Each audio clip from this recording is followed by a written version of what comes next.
Good afternoon, I'm Dr. Rick Barrett. I am a chiropractor. This is Barrett Health Centers here in Missouri City, Texas, and we've been in business for about 30 years and we've treated well over 10,000 patients, and I'm happy to talk to Bertha and Ambrose about Bertha's x-rays today. Bertha, sorry you couldn't be with us. Ambrose wanted me to do a little introduction so that you can have this for posterity. So we're about to speak about your x-rays, and we want to do a little intro first just to give you what normal is, and Ambrose, you're going to have to pan on this a little bit, but this x-ray, if you can see the laser pointer going to this picture here, from the rear the spine should be perfectly straight. That's absolutely normal, and that's like looking at your house. It should not be leaning towards your neighbor's house. This may be a little harder to look at. I don't know if you can see up here, Ambrose, but on this picture here, can you catch that? The spine from the side should have curves in it. The curve in the neck is forward, curve in the mid-back, what we call the thoracic spine, is forward, and then the lumbar spine is forward. So I may have misspoken. Let me make sure I say that again. Forward in the cervical, forward in the lumbar, opposite in the thoracic, going towards the rear or the posterior. So in the neck on an x-ray, we want to see a nice curve there for. I would not want to see loss of curve like this. Now, we didn't take x-rays of your neck. We took low back, but we're going to just go over the whole description so you understand what the whole spine is like.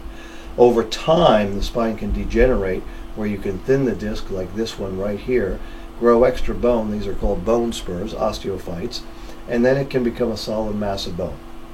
So that is a major neurological problem now at this point in time.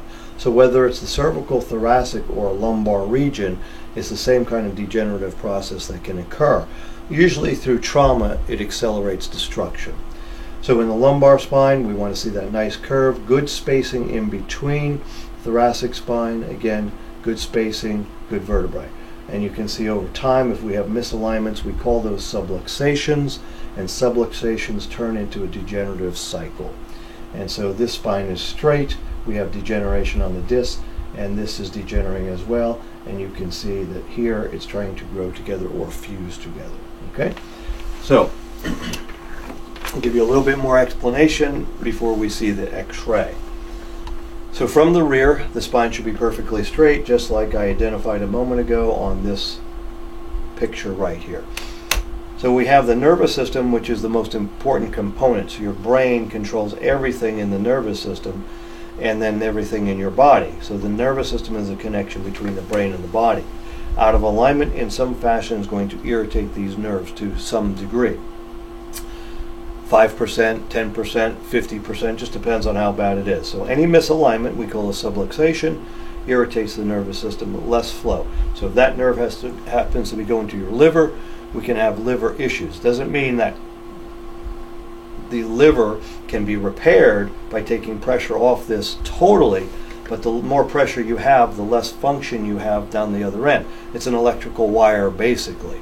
And so if you're sending an electrical signal to the liver to work, or the heart, or the lungs, or the thyroid, or a muscle, if you decrease the flow of that, you're going to have a bigger problem on the other end. In an extreme case, let's say you severed that nerve. Well, then other side of that's not working properly, right? So we see in spinal cord injuries, you damage the spinal cord severely enough, then what are you going to have? You're going to have either a partial paralysis, full paralysis, or if you did it in an extreme way, you may have death, right?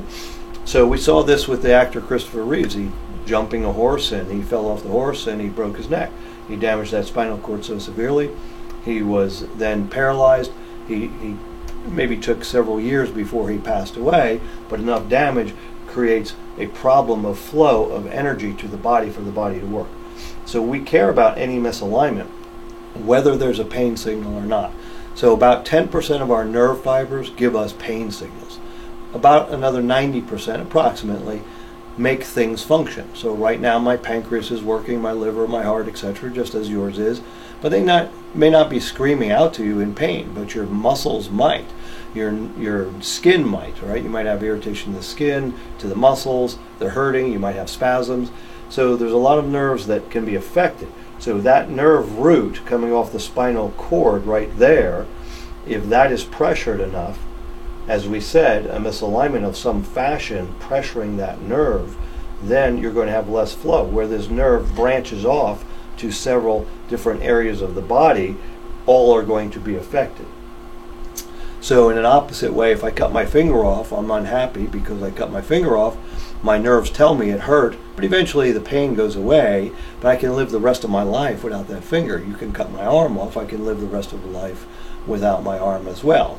But the closer you get to the spinal nerve root or the spinal cord, or then up to the brain stem or the brain, the more damage you have everywhere. In other words, we have systemic damage.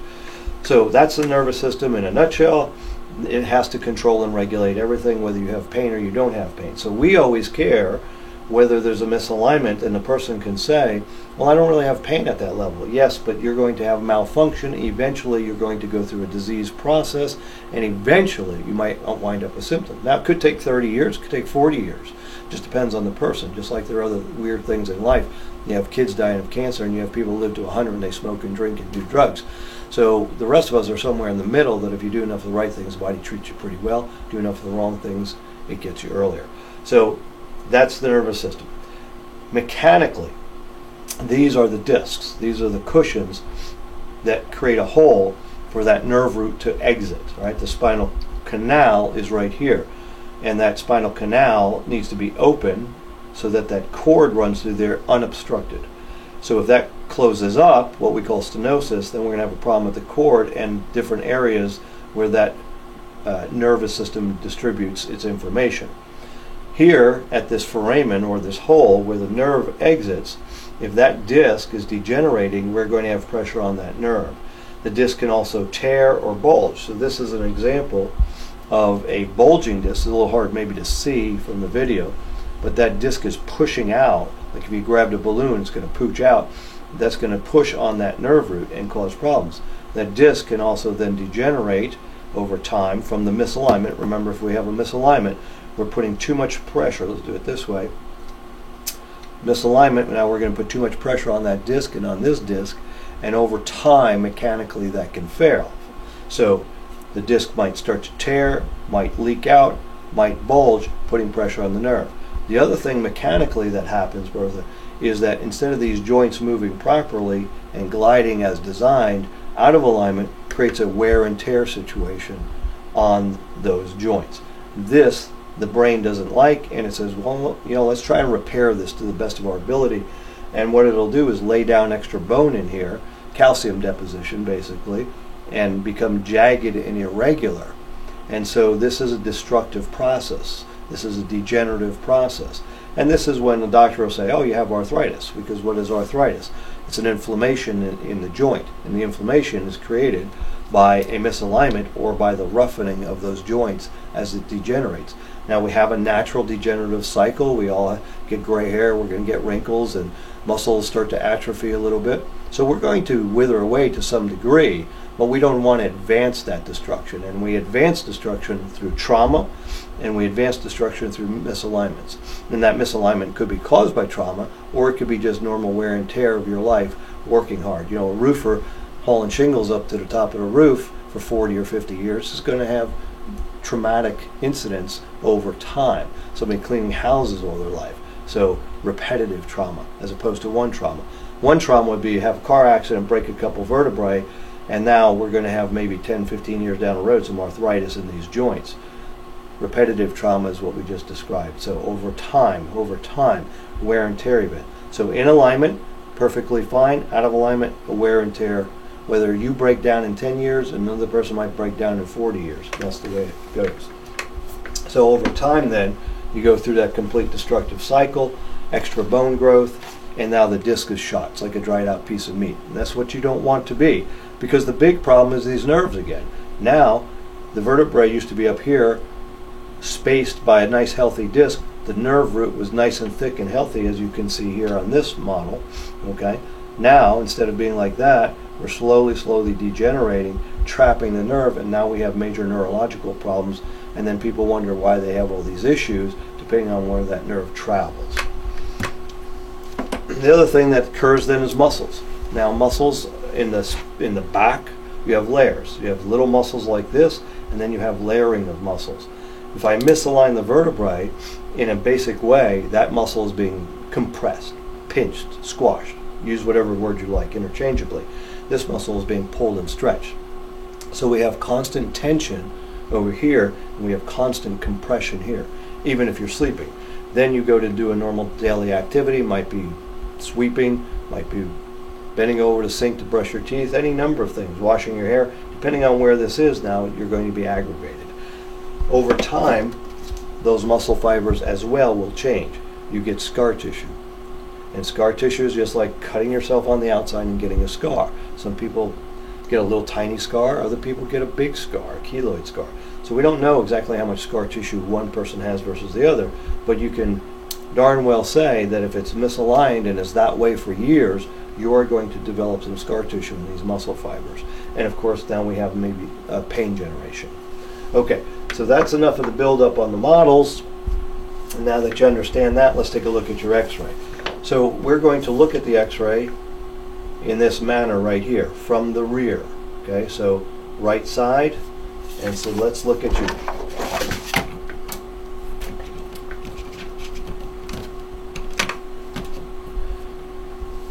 Now, we were mainly looking at your low back area when we took this film. I didn't ask you to remove the bra, although I normally would if I wanted to image higher. It's not interfering with what we want to see, but you can see the underwire of the bra and the hooks. So if we look at the spine right here, you'll notice that it curves off to the left side, and then it comes back and curves off to the right side. Now, we don't know what's above it. If you wanted to see what is above it, then we'd have to take some extra x-rays. And we could take x-rays of your thoracic spine fully and your cervical spine, your neck, if you choose to do that. That's not a problem. But we were concentrating on this area right here. That was the area of your major complaint, your pain. So when we look at this and compare it to that x-ray, what you're going to notice is a huge, huge difference, okay? It's probably very shocking to you to see that. Although you might feel a little of that, maybe you see a little bit of that in the mirror, but it isn't as real to you as when you see the x-ray, because this is like looking inside your house, right? So I measured it right here at 31 degrees. Now, I didn't measure this because there's a little bit more up here and I couldn't get it, I wouldn't be able to get an accurate measurement, but you can see that curve right there is somewhat similar to this, so it's probably close to that 31 degrees. So we have a double curvature right there. And some people call that an S curve, right? And so one other thing I want you to pay attention to is this bony prominence right here. This is what's called the spinous process, and that bony prominence are the bumps that you feel in the back, right? So as you go down from the base of the skull all the way down to your tailbone, those are the bumps. So obviously, we would not want to see a vertebrae rotated one way or the other to any great degree, right? Tiny misalignment, that's okay, but a major misalignment, we're getting a lot of torsion or torquing in that spine, right? So when we look at an x-ray, they show up like these little marks here, sort of an oval look to it. Another one here, here, there, there. There's one I already circled prior to setting this up, and then you can see it straightens out a little bit here.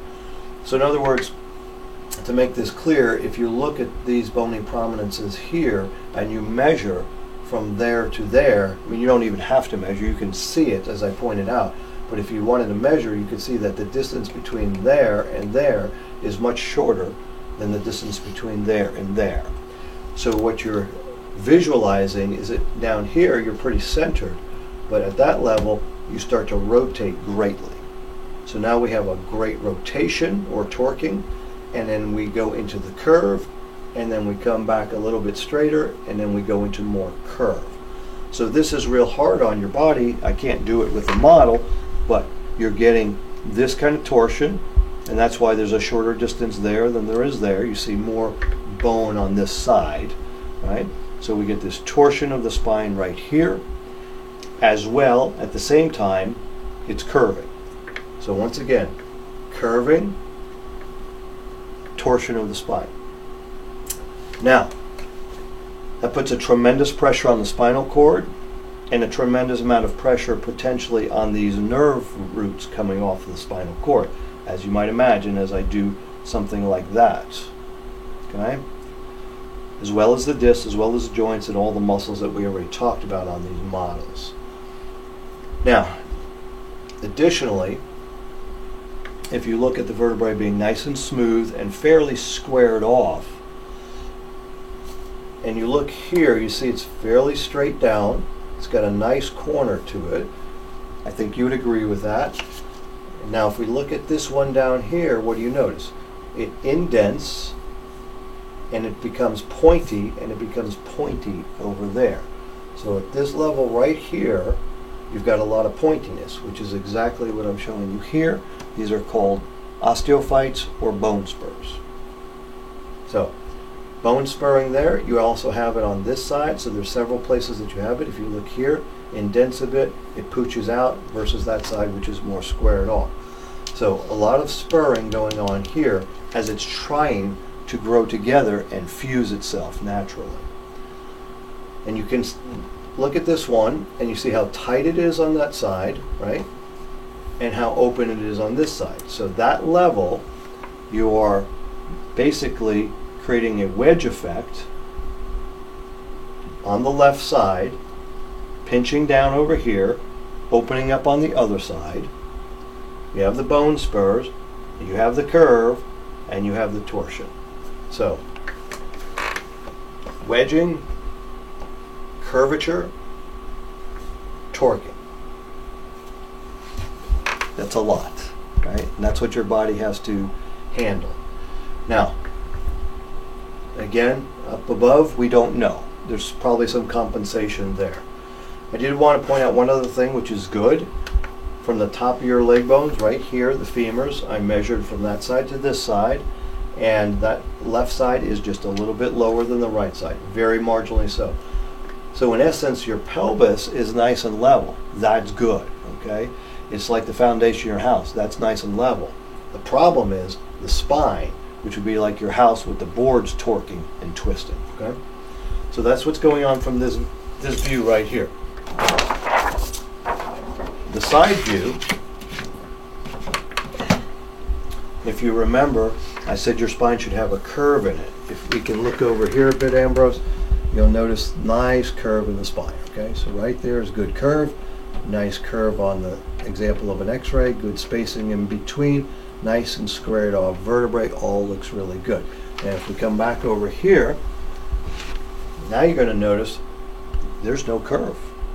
Okay? You've lost the curve. So just in a free hand, don't hold me to the exact measurement, but that is approximately what I'd like to see. A nice, smooth, gradual curve. But you've lost that curve totally. So it's straight. So instead of having, it'd be like this if my arm is the spine with a curve, but now you've straightened it like this. And we're going to be jamming up joints all through here. And we saw in the other picture, because if you're torqued and if you're twisted and you're curved, you're going to be putting excessive pressure on the disc. The disc will wear out. And so if you look at this, you see a lot of roughening in here, just like that model. And as you go down, you're going to see very thin in between. Look at this one. This is a great example right here of very thin. It opens up a little there. It's changing. The vertebrae, the bodies of the vertebrae themselves are changing. The discs are getting squashed. They're being compressed. They're probably very fragile. And so that's what's happening in here. You're going to potentially put pressure then on all the nerves that exit through these holes, what we call foramen. So here we are, just a tiny bit actually reversed there, just a little bit, and straight. You have a tiny bit of curve right at that last section. Now this is a little hard to see and it's a little obscured. I don't like it as well, but if we turned all the lights out, looked at it in a dark room, we could visualize it better. But that's your last vertebrae right there, and there's your tailbone partially. And so you're looking through two hip bones like this, and so that's what you're seeing here. So there's a lot of overlapping of tissue why it looks a little cloudy to you. But a lot of degeneration in the vertebrae and a lot of degeneration in the discs themselves.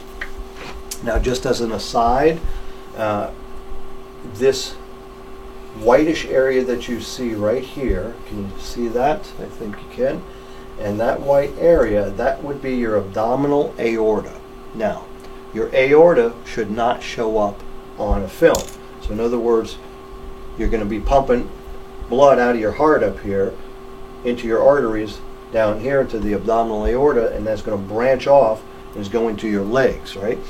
So at that level, we're seeing, if my finger was the aorta right here, it's a tube, and we shouldn't see it.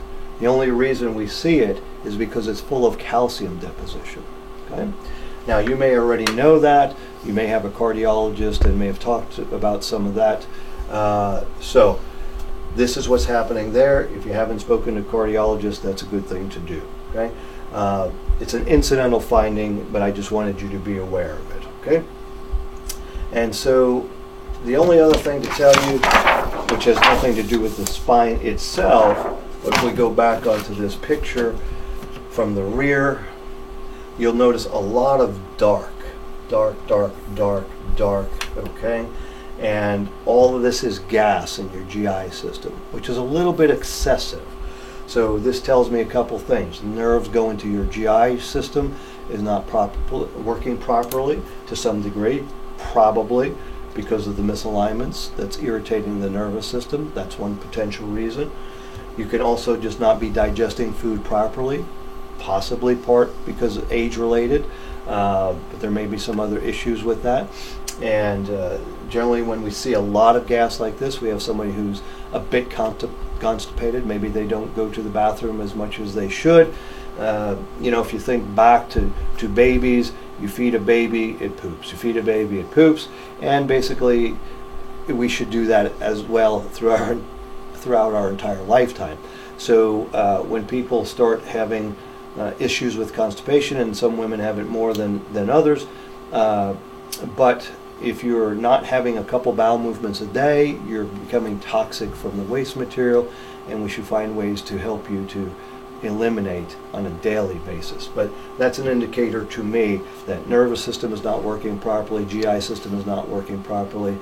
Now, the other thing is, you could have just eaten that day before I took the x-rays a lot of foods that have a gaseous response, right? So beans, broccoli, things like that could create some of that issue. But I would venture to guess that this system is not working properly, and that's why we have issues, okay? So that's what's going on there. You have a little bit of lung tissue showing here. These dark spots up here is not gas, that's lung tissue, but that is gas. Gas all the way through here, okay? And right there, a tiny bit of your heart shadow, okay? That would be your heart right there, that whitish area that you see there, okay? So we have proof that you have a heart. We knew that already, okay? But there it is. So that's your x-rays, and so this is a reason why chiropractic care would be very beneficial in your lifetime, whether that's me or another chiropractor or working in combination with another chiropractor. I'm happy to do that as well. This is not going to be solved. This is not going to be corrected, but you can get some more relief, and you can actually start to straighten up these curves a little bit and take some of the torsion out.